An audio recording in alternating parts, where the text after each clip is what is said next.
मुंबई में शदीद बारिश के दौरान 2 मोनो रेल खराब होने से सैकड़ों मुसाफिर फंस गए, ताहम तमाम 782 अफराद को बहिफाजत निकाल लिया गया।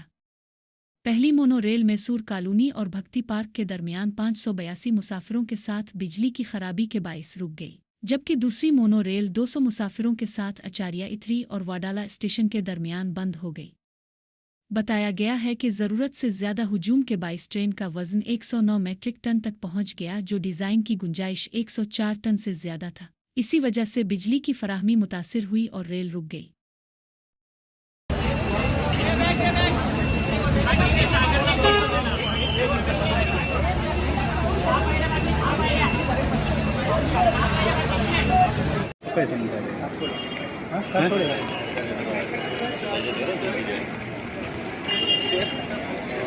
मेरे भी इस पे छतरी पड़ेगा क्या?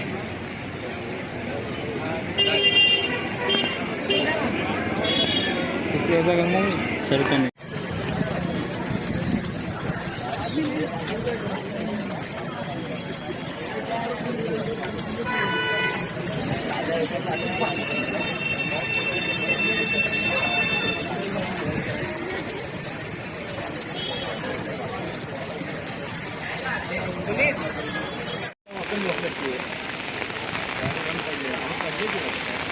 आता बंद केले काय?